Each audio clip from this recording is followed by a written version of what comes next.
네, 경제판 돋보기 시간으로 이어가 보도록 하겠습니다. 미국의 10년물 국채 수익률이 5%대를 넘었고요. 그리고 이와 함께 지난주 뉴욕 증시 3대 지수 주간 기준으로 모두 다 2% 이상 하락하면서 거래 마감했고 우리 시장도 역시나 마찬가지로 2에서 3% 이상 하락하면서 거래를 마쳤습니다.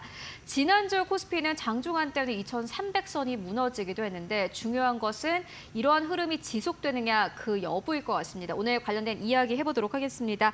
루크 투자연구소의 임순재 대표 모셨습니다. 안녕하십니까? 네, 안녕하십니까?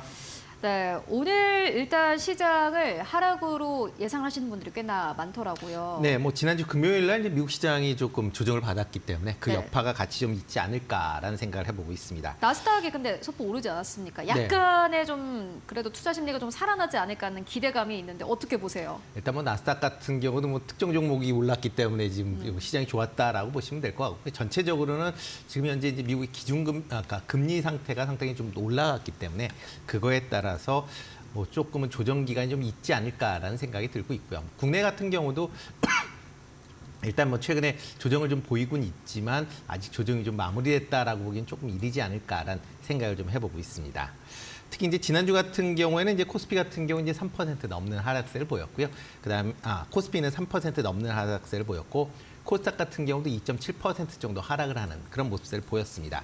뭐 최근에 기업 실적들이 계속 발표되면서 이제 기업에 대한 실적이 우려되는 그런 이제 업종이나 섹터 중심으로 조금 하락폭이 좀 컸다라고 보시면 될 것 같고요. 특히 이제 국내 같은 경우는 2차 전지 관련주들의 하락폭들이 실적이 부진하게 나오면서 관련돼서 하락폭이 좀 컸다라고 보시면 될 것 같습니다. 특히 이제 양극재 업체들의 이제 실적이 상당히 좀 부진하게 이제 발표가 되고 있고요. 뭐 전기차 업체들의 뭐 국내 현대차도 그렇지만 뭐 그 글로벌 전기차 회사들이 내년 업황 부진에 대한 전망세가 좀 커지면서 2차 전지가 하락폭이 좀 컸습니다. 그러면서 전반적으로 지수를 좀 더 해외 시장보다 좀 더 크게 끌어내렸다라고 보시면 될 것 같습니다. 여기에 이제 해외 이슈로는 뭐 기술주 관련돼서 지금 실적들이 발표되고 있는데 비교적 좋은 그런 이제 3분기 실적을 보이고 있습니다. 그럼에도 불구하고 이제 4분기 이후에 실적 가이던스가 예상보다 좀 부진하게 지금 발표되고 있다라는 부분이 시장을 조금 억누르고 있다라고 보시면 될 것 같고요. 특히 이제 3분기에 이제 지난주 3분기에 경제 성장률이 나왔습니다. 경제 성장률 그다음에 PCE가 나왔는데요. 일단 뭐 경제 성장률은 GDP 성장률은 4.9%를 기록을 하면서 시장 예상치를 상회하면서 상당히 높은 그런 이제 경제 성장률을 기록을 했습니다. 그렇지만 과연 이제 이런 높은 경제 성장률이 4분기에도 이어질 것이냐라는 부분에서 상당히 시장 내에서는 좀 부정적으로 영향 보고 있다라고 보시면 되는데요. 특히 이제 3분기에 4.9%보다는 4분기에는 1에서 2% 수준으로 크게 떨어질 것이다라고 지금 시장에서는 예측을 하고 있다라고 보시면 되겠습니다. 뭐 이에 따라서 주요 기업들의 3분기 실적이 좋았음에도 불구하고 시장 가이던스는 4분기에 상당히 좀 부정적으로 그런 발표하는 기업들이 좀 많아졌다라고 보시면 될 것 같습니다. 뭐 대표적으로 이제 메타 같은 경우도 이제 광고 매출 호조 그다음에 비용 절감 등으로 인해서 실적은 시장 예상치를 크게 상회를 했습니다. 그럼에도 불구하고 향후 가이던스에 대한 부정적인 그런 이제 발언으로 인해서 주가는 5% 정도 하락을 하는 그런 모습을 보였고요. 뭐 구글 같은 경우도 뭐 광고 매출 호조로 인해서 전반적인 부분에 이제 실적들은 시장 예상치를 상회를 했는데 뭐 향후에 지금 성장을 이제 기대하고 있는 클라우드 부분의 실적치가 시장 예상치를 하회를 하면서 9% 넘는 그런 이제 주가 하락세를 보였다라고 보시면 될 것 같습니다. 뭐 4분기에 낮아진 경제 성장률에 따라서 기업들의 실적도 다소 낮아질 것이다라는 게 뭐 시장적인 예측치고요. 아마 이런 실적 부진세는 아마 내년 초까지도 이어질 가능성은 있다라고 보시면 될 것 같습니다. 여기에 이제 시장 전체적으로 그 이스라엘 팔레스타인의 이제 중동 분쟁이 확전되는 거 아니냐라는 그런 얘기들이 다시 나오고 있습니다. 특히 이스라엘 지상군이 가자 지구에 지금 투입이 되는 뭐 일부 투입이 됐다라고 이제 보도가 되면서 특히 이제 아랍권 이란을 중심으로 한 이 아랍권에서 상당히 반발이 큰 그런 상황이고요. 그러다 보니까 향후에 이 전쟁이 좀 확전으로 이어지면서 중동 지역 불확실성이 지금보다 더 커질 수 있다는 것도 시장에서 상당히 부담으로 작용을 했다라고 보시면 될 것 같습니다. 여기에 이제 미국 이제 10년물 국채 금리의 상승세가 계속 지속이 되고 있다라는 것도 좀 우려 섞인 그런 내용인데요. 뭐 지난주에 뭐 장중 한때 미국 국채 10년물이 5%를 넘는 그런 모습을 보였습니다. 지난 이제 주말에는 그보다 소폭 낮은 4.845%로 이제 마감을 했는데요. 여전히 이제 미국의 좋은 경제 지표, 그다음에 타이트한 고용 이제 수준으로 인해서 미국 기준금리 인상이 안 된다라고 해도 상당 부분 이어질 것이다라는 게 이제 시장 심리다라고 보시면 될 것 같고요. 여기에 미국 국채 금리의 발행 증가도 채권 금리에 상당히 좀 부정적으로 영향을 미치고 있다라고 보시면 될 것 같습니다. 그렇다면 이제 국채 금리가 결국에는 관건이 될 것 같은데 어떻게 보세요? 일단 뭐 미국 국채 금리가 그렇게 쉽게 떨어지진 않을 것이다. 라고 좀 예상을 하고 있습니다. 일부에서는 지금 한 5%대를 유지를 하고 있기 때문에 5%를 넘기긴 좀 어렵지 않을까라는 전망들이 좀 많이 있는 그런 상황이지만 주반 여건을 본다라고 하게 되면 5%를 일시적으로 넘을 수도 있다라고 보시면 좋을 것 같은데요. 대표적으로 이제 이렇게 보는 가장 큰 이유는 미국이 주요 경제권에 비해서 상당히 그 안정적인 성장세를 이어가고 있다라고 보시면 될 것 같습니다. 지금 3분기 이제 GDP 성장률도 4.9%를 기록을 할 만큼 다른 경제권에 비해서 높은 그런 이제 경제 성장률이 이어가고 있다라고 보시면 될 것 같고요. IMF 같은 경우도 이제 분기마다 지금 이제 그 경제 전망치를 이제 내보내고 있는데 지난 7월 달에 미국의 올해 경제 성장률을 1.8%를 예상을 했습니다. 이것은 이전에 그러니까 4월 달에 발표한 거보다 0.2%포인트가 이제 상승을 했다라고 보시면 될 것 같고요. 아마 10월 달에 IMF 예측치 아마 추가적으로 나올 걸로 예상이 되고 있는데 아마 여기도 지금보다 소폭 상향될 가능성에 대한 부분도 계속 얘기가 나오고 있는 그런 상황입니다. 이렇게 이제 미국 경제가 상당히 좋은데 비해서 유럽이나 중국 같은 경우는 아직 성장세가 상당히 둔화를 기록을 하고 있다라고 보시면 될 것 같고요. 유럽 같은 경우는 경기 침체 국면에 이제 접어들었다라고 얘기를 할 만큼 상당 부분 이제 경기가 좀 안 좋은 그런 모습입니다. IMF 같은 경우는 이제 유로 지역의 올해 GDP 성장률은 이제 0.9%로 예상을 하고 있고요. 특히 이제 지금 EU 중에서 가장 이제 중추적인 역할을 하고 있는 나라가 이제 독일이다라고 보시면 되는데 독일 같은 경우는 올해 GDP 성장률을 마이너스 0.3%로 역성장을 예상을 하고 있는 그런 상황이다라고 보시면 되겠습니다. 그만큼 유로 지역 내에서 경기가 둔화되고 있는 그런 모습을 보이고 있고요. 중국 같은 경우도 3분기 경제 성장률이 이제 4.9%를 기록을 했습니다. 미국과 이제 같은 이제 수준이었는데요. 시장 예상치보다는 높았지만 중국 경제의 과거에 이제 경제 성장률대가 5에서 6%대를 기록을 했던 거에 비해서는 상당히 낮아진 그런 상황이다라고 보시면 될 것 같고요. 게다가 중국의 부양책이 계속 나오곤 있지만 아직 그 부양책의 효과에 대해서는 아직까지는 좀 퀘스천인 경우도 많기 때문에 과연 이제 올 전체적으로 경제 성장률이 5%를 넘길 수 있느냐, 못 넘기느냐에 대한 부분도 여전히 남아있는 그런 상황이다라고 보면 지금 미국을 제외하고 나머지 지역에서의 그런 이제 경제 상황이 상당히 좀 어렵다. 그러니까 그만큼 미국에 대한 이제 관심소가 커질 수밖에 없다라고 보시면 될 것 같습니다. 이에 따라서 이제 11월 FOMC 회의가 이제 11월 1일 날 이제 결과를 발표하게 되는데요. 아마 기준금리는 동결할 것이다라고 지금 시장에서 예상을 하고 있습니다. 지금 미국 연준 위원들의 기존의 이제 발언과 그다음에 시장 분위기를 본다라고 하게 되면 기준 금리를 동결할 것이다라고 예상을 하고 있는데요. 특히 CME 패드워치 같은 경우는 11월 달 기준금리 동결 전망이 99.9%입니다. 그러니까 동결하고 넘어간다라고 보시면 될 것 같습니다. 특히 최근에 이제 중동 사태에 따라서 불확실성 확대가 되고 있다라는 것이 기준금리를 올리기는 어려울 것이다라고 지금 예측을 하고 있는 그런 상황이고요.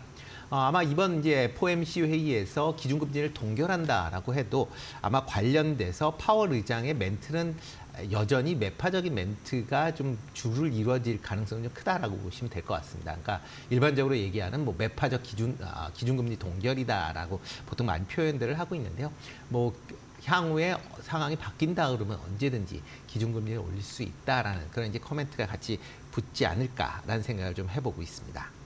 네, 보니까는 지금 시점으로는 97.4%가 이제 기록이 되고 있는데 요 비율이 결국에는 의미를 하는 것은 이번 주에 쓸 FOMC에서 금리를 동결할 가능성이 크다는 거고요. 네, 그렇죠. 그래도 또 일각에서는 아니다, 내년 초에도 인상할 수 있다라는 이야기가 살짝 좀 바뀌고 있는 것 같긴 해요. 네. 워낙 또 경제 성장이 강하다 보니 연준 측에서는 아무래도 뭐 여러 가지 인플레이션 잡으려고 네, 노력을 그렇죠. 할 테고 이 목표치는 2%대이기 때문에 그 목표치는 사실 변하지 않았다라는 파월 의장의 네, 발언들이 맞습니다. 지속해서 나오고 있는 상황이고 결국에는 우리가 부인할 수 없는 것은 고금리 상태라는 거거든요. 네. 이게 이제 지속이 된다는 건데 그만큼 우리 시장에는 수급이 불안할 수밖에 없어요. 어떻게 네. 보세요? 일단 뭐 미국 국채도 이제 수급이 상당히 뭐 지금 중요한 그런 이제 주 원인이다라고 보시면 될 것 같습니다. 특히 이제 최근에 이제 기준금리가 동결을 할 것이다라고 예상을 했음에도 불구하고 지금 시장금리, 특히 이제 10년물 기준금리는 계속 지금 올라가고 있는 그런 상황이다라고 보시면 되겠습니다. 뭐 이렇게 되는 가장 첫 번째 이유가 이제 미국에서 대규모 국채 발행을 하고 있다라는 게 시장에서 상당히 이제 부담으로 작용을 하고 있다라고 보시면 될 것 같은데요. 지난 8월 달에 미국 재무부가 3분기에 미국 장기 채권 발행액을 기존 960억 달러에서 1,030억 달러로 뭐 증액을 하겠다라고 발표를 했습니다. 이렇게 이제 미 재무부의 이제 채권 발행 물량 확대 발표 이후에 미국 10년물 국채 금리가 계속 상승세를 보였다라고 보시면 되는데요. 8월 초에 미국 10년물 국채 금리가 4% 전후에서 움직였습니다. 지금은 5%까지 올라올 만큼 이제 3개월 동안 한 1% 정도의 그런 기준금리 상승이 있었다라고 보시면 될 것 같습니다. 특히 최근에 이제 미국 재정 적자에 대한 이제 우려가 다시금 이제 불거지고 있는 그런 상황입니다. 지금 2023년도 회계연도, 그러니까 우리나라 기준으로 하면 작년 10월부터 올해 9월까지다라고 보시면 되는데요. 이 기간 동안 재정 적자가 1조 7천억 달러입니다. 이 정도 금액이면 우리나라 1년 GDP에 거의 맞먹을 만큼의 재정 적자가 지금 이루어지고 있다라고 보시면 되는데요. 지난 2021년도 코로나 사태 때 이제 미국에서 대규모 이제 코로나 이제 관련된 자금을 풀면서 이제 재정 적자가 2조 7,800억 정도 이제 발생을 했는데 그 이후에 역대 두 번째로 큰 재정 적자 규모다라고 보시면 되겠습니다. 이 정도의 이제 재정 적자 규모는 미국 GDP의 6.3%를 차지하고 있다라고 보시면 되는데요. 이거는 뭐 EU 같은 경우에 경기 침체 상황이다라고 하면서도 재정 적자 규모가 GDP의 3.4%인데 비해서 상당히 높은 수준이다라고 보시면 될 것 같습니다. 여기에 이제 미국의 내년에도 신규 국채 발행이 이어질 걸로 예상이 되고 있는데요. 2024년도에 이제 미국 그 그러니까 예산 규모가 지금 한 6조 9천억 달러로 올해보다 7.8% 정도 증가할 걸로 지금 예상을 하고 있습니다. 그럼에도 불구하고 이제 세수 관련돼서 수입은 7.8%에 못 미치는 정도가 될 것이다라고 지금 예측들을 하고 있는 그런 상황이고요. 그렇다라고 하게 되면 올해 1조 7천억보다 내년 재정 적자 규모는 더 커질 수 있다라고 보시면 되겠습니다. 이렇게 세수가 안 들어오는 상황에서 재정 적자가 나오니까 어쩔 수 없이 채권을 그러니까 찍어내야 되겠죠. 돈이 필요로 한다라고 하게 되면 채권을 찍어내야 되기 때문에 이런 채권 발행으로 만약 메꾼다라고 하게 되면 그러니까 채권 수급에서 채권 공급이 그만큼 증가할 수밖에 없다라고 보시면 될 것 같습니다. 특히 이제 미국 같은 경우는 국채 발행 이자가 올해 회계연도에 6,590억 달러입니다. 그러니까 뭐 지금 미국 전체의 국가 부채가 33조 7천억 달러 정도 되는데요. 여기에서 1년 채권 이자가 6,590억 달러 정도 되고요. 향후 10년 동안 이런 채권 이자만 10조 달러가 넘게 지금 이제 그러니까 지급을 해야 된다라고 할 만큼 향후에 채권 이자 증가 부분도 상당히 국채 시장에서는 불안 요소로 작용할 수 있다라고 보여집니다. 이렇게 이제 공급이 증가함에도 불구하고 과연 수요가 얼마만큼 쫓아올 것이냐라는 부분에 대해서는 조금 퀘스천이 좀 있는 게 이제 시장 분위기다라고 보시면 되는데요. 물론 이제 미국 국채를 발행한다라고 하게 되면 미국 국내 투자가들의 매수가 가장 크게 이제 영향을 미치겠지만 이에 못지않게 해외 투자자들도 미국 국채의 구매를 많이 하고 있는 상황입니다. 그렇지만 최근 상황을 보면 해외 투자자들이 미국 국채를 과연 이제 구매를 줄일 가능성에 대한 그런 우려가 지금 커지고 있는 그런 상황인데요. 대표적으로 지금 이제 미국 국채를 매수하고 있는 주체를 보면 뭐 일본이나 중국, 그다음에 중동, EU 이렇게 뭐 4개 권역이다라고 보시면 될 것 같습니다. 그 중에서 중국 같은 경우는 미국과의 무역 분쟁으로 인해서 최근에 이제 상당히 좀 경제가 좀 둔화되고 있는 그런 모습이고요. 특히 위안화 방어를 위해서 지금 미국 채권을 매도해야 되는 그런 이제 상황이다라고 보시면 될 것 같습니다. 뭐 일본 같은 경우는 이제 통화 완화 정책이 계속 지속이 되고 있는 그런 상황입니다. 그렇지만 최근 엔화가 지금 달러당 이제 150엔을 이제 근처에서 등락을 거듭을 하고 있습니다. 이렇게 엔화가 약세를 보인다라고 하게 되면 일본 입장에서 보면 국내 물가 상승으로 이어질 가능성은 상당히 높아지는 거고요. 그러다 보면 이제 일본 입장에서도 긴축 정책을 실시해야 될 걸로 예상이 되고 있습니다. 뭐 지금 대표적으로 뭐 일본 같은 경우는 이제 YCC라는 정책을 지금 실시하고 있는데 현재 YCC에서 이제 묶어놓고 있는 이제 제한 그런 이자율이 있습니다. 만약 이 이자율을 뭐 지금보다 좀 더 상승시켜서 1% 이상으로 올린다라고 하게 되면 그만큼 이제 일본에서 이제 미국 국채를 사겠다는 그런 수요가 많이 줄어들 걸로 예상이 되고 있고요. 뭐 중동 같은 경우는 최근 미국이 이스라엘 쪽으로 이제 강력한 지지를 포함하면서 지금 반발이 좀 강한 그런 상황입니다. 그렇다라고 하게 되면 아랍권 국가들도 미국 채권을 사기에는 일단은 조금 더 상황을 좀 봐야 되는 거 아닌가라고 보여지고요. 뭐 유럽 같은 경우는 뭐 경기 침체에 대한 우려가 확산이 되면서 아마 관련돼서 지금 당장 뭐 미국 쪽에 투자 여력이 이전보다는 많이 좀 줄어들었다라고 보시면 될 것 같습니다. 그만큼 수요 측면에서도 그렇게 긍정적인 상황은 없기 때문에 지금 상황에서 아마 추가적으로 금리 강세가 지속될 가능성이 좀 더 높다라고 좀 생각을 하고 있습니다. 네, 문제는 그겁니다. 일단 채권보다 주식이 더 매력적이어야지 네. 주식으로 자금이 들어오지 않겠습니까? 네, 예, 그렇죠. 어떻게 생각하세요? 네, 그렇죠. 당연히 이제 많이 하는 주식을 하는 이유는 뭐 그만큼 이제 높은 배당이나 아니면 그 이제 주가 상승률을 기대한다라고 보시면 될 것 같습니다. 그렇기 때문에 네. 사실은 이제 주식 시장이 더 떨어져야, 그러니까 더 매력적인 수준까지 가기 위해서는 사실 시장 지수가 더 떨어져야 된다라는 의견도 나오고 있는데 우리가 네. 중요한 것은 뭐 지수가 내리냐 오르냐, 물론 그 여부도 중요하겠지만은 업황 반등이라든지 실적 부분을 더 잘 봐야 될 것 같거든요. 네. 결국에 실적을 베이스로 해서 움직이고 있기 때문에 앞으로 뭐 업황 쪽을 좋게 보고 있는 쪽 어느 쪽이십니까? 네, 일단 뭐 지금 현재 상황으로 본다라고 하게 되면 시장이 불안해진다라고 하는 상황에서 최근에 이제 3분기 실적들이 계속 좀 발표되고 있는 그런 상황입니다. 뭐 그렇기 때문에 3분기 실적이 좋게 발표되는 그런 기업 중심으로 좀 관심을 좀 가지셔야 되지 않을까라는 생각을 해보고 있고요. 특히 이제 국내 기업 같은 경우는 수출 영향에 따라서 일단 크게 이제 수출이 좋아지는 그런 섹터 중심으로 관심을 가지셔야 되지 않을까. 그러니까 이런 섹터들이 실질적으로 이제 실적도 좋게 나오고 있다라고 보시면 될 것 같습니다. 대표적으로 뭐 자동차나 조선, 일반기계, 금융 관련된 섹터들의 실적이 상당히 좀 좋게 나오고 있기 때문에 이런 섹터 중심으로 조금 관심 있게 좀 보시면 좋을 것 같고요. 또 내년 이제 실적 턴어라운드에 대한 그런 기대치가 좀 커지고 있습니다. 대표적으로 이제 반도체 업황이 개선됨에 따라서 반도체 관련된 기업들이 올해 이제 업황의 바닥을 찍고 아마 하반기 이후 특히 내년부터는 턴어라운드에 대한 기대가 지금 커지고 있는 그런 상황이다라고 보시면 될 것 같습니다. 특히 반도체 관련된 부분은 이제 HM3나 DDR5와 같은 고부와 같이 고가의 그런 이제 D램에 대한 그런 이제 생산량이 이제 증가하면서 아마 관련된 실적도 개선될 것이다라는 기대감이 크다라고 보시면 될 것 같고요. 관련된 기업 중심으로 조금 관심 있게 보시면 어떨까 싶고요. 다만 이제 단기적으로 보면 최근에 이제 시황 자체가 좀 불확실성이 시장 전체적으로 커져 있는 상황이기 때문에 아마 현금 비중을 조금 늘리시는 정책이 아직까지는 좀 유효하지 않을까라는 생각을 해보고 있습니다. 그러면서 이제 매매는 좀 단기적인 트레이딩 관점으로 접근하시면 좋을 것 같고요. 그리고 이런 이제 실적 관련된 기업들은 좀 중장기적인 관점에서 좀 더 지속적으로 관심을 가지셔야 되지 않을까라는 생각을 해보고 있습니다. 네, 알겠습니다. 그렇다면은 뭐 기업도 여러 가지 있을 텐데 뭐 기업 명만 몇 개 조금 짚고 갈까요? 네, 뭐 대표적으로 뭐 지금 실적이 상당히 좋게 나오고 있는 뭐 현대차나 기아, 뭐 자동차 관련된 회사들은 계속 좀 관심 있게 좀 보셔야 되지 않을까라는 생각을 좀 해보고 있습니다. 그 외에 이제 금융주 관련 쪽이다라고 하게 되면 뭐 기업은행 정도 관심 좀 가지시면 어떨까 싶고요.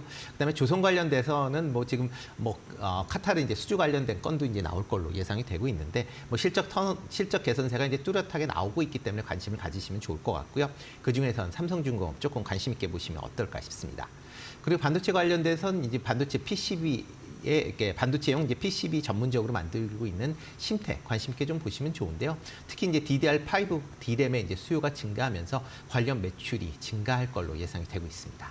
네, 알겠습니다. 심택까지 만나보고 왔습니다. 지금까지 임순재 대표와 함께했습니다. 오늘 고맙습니다. 네, 고맙습니다.